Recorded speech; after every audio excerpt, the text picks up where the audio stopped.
Malgré le fait qu'aujourd'hui on se prépare déjà pour Sukkot, chacun avec ses préparations de la Soukha, le lulav et les trocs et tout ce qui vient avec. Mais ça mérite encore une petite attention reliée à Yom Kippour. Et la raison, puisque la journée d'aujourd'hui, on l'appelle traditionnellement en yiddish Godstock, le jour de Dieu. Question qu'on se pose, mais tous les jours sont les journées de Dieu. Qu'est-ce qu'il y a de particulier que le lendemain de Yom Kippour, on le nomme le jour de Dieu, Godstock? Eh bien, j'ai vu plusieurs raisons là-dessus. Première que j'ai vue, et puisque durant cette période, depuis Rosh Hashanah et Kippour, dans la prière, on change Baruch Ata Hashem, HaMelech HaKadosh, on ne disait plus Baruch Ata Hashem, HaKel HaKadosh, Dieu saint, Dieu sanctifié, mais on dit HaMelech HaKadosh. Notre relation avec Dieu, c'est plutôt comme un roi et ses sujets. Depuis hier soir, depuis Arvid hier soir, on est retourné sur notre relation traditionnelle et nous disons Baruch Ata Hashem, HaKel HaKadosh. Donc pour cela, le lendemain de Yom Kippour est appelé Godstock, le jour où on est de retour sur cette relation de Dieu et son peuple.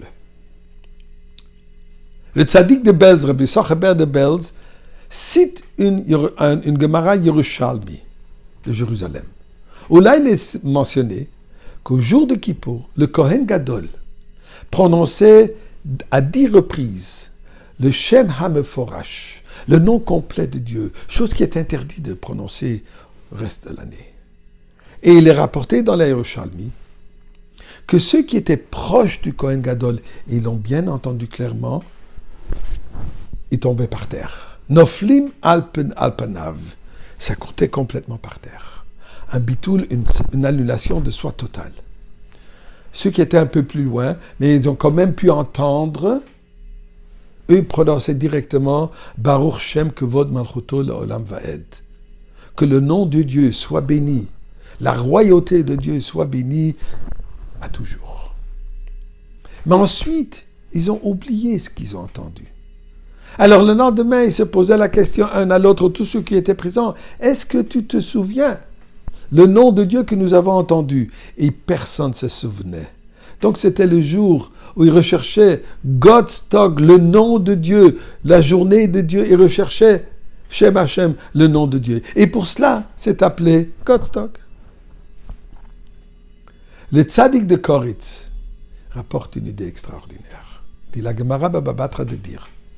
Rabbi Elazar de dire, Atidim tzadikim shomrim lefnehem kadosh. Dans le futur, aux tzadikim, on parlera d'eux au terme de kadosh. On va les appeler kadosh, tel que Dieu.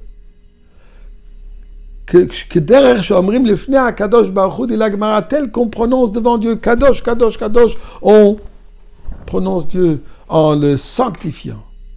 La raison, pourquoi? Puisque les tzadikim seront à un tel niveau de dévouement, d'unification avec Dieu, qui mérite même le terme qu'on dit à Dieu, puisqu'il n'y aura plus d'individus, plus de qualité personnelle, il n'y aura plus d'ego personnel, il n'y aura que la divinité. Ils sont complètement reliés à Kadosh Baruch Hu. Donc, on peut même les adresser avec le terme qu'on adresse d'habitude à Dieu, avec le mot Kadosh.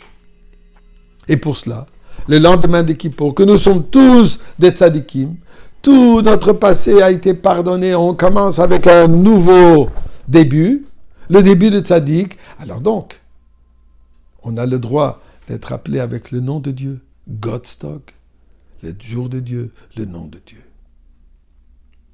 Je vais vous donner une petite aperçu, qu'est-ce que ça veut dire le tzaddik.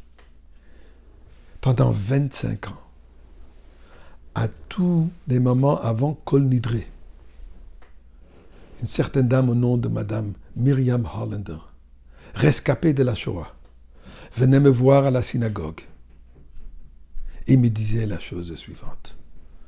Pendant les années que j'étais à Auschwitz, j'ai travaillé comme couturière et j'étais une très bonne couturière. Malheureusement, j'ai dû faire les costumes pour les nazis et marchemans. Mais c'était là le seul moyen comment survivre.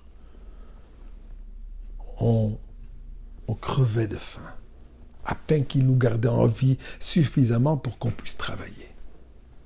Mais ces nazis et marchemans, ils savaient comment nous faire souffrir.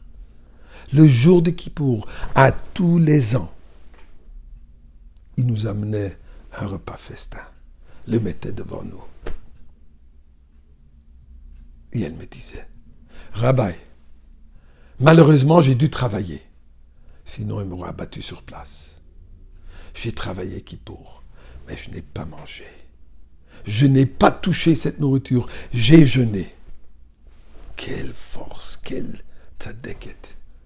Alors on prie à Kadosh Baruch Hu, au mérite de cette tzadeket, et plein de tzadikim et tzadkiniot, qu'on mérite déjà Godstock, le dévoilement de Dieu ici sur terre, par la venue de Mashiach, et ensemble nous avons fêté ce Shabbat, et bien sûr tout Sukkot, dans le Beth Amikdash, dans la Goula absolue. Shabbat Shalom.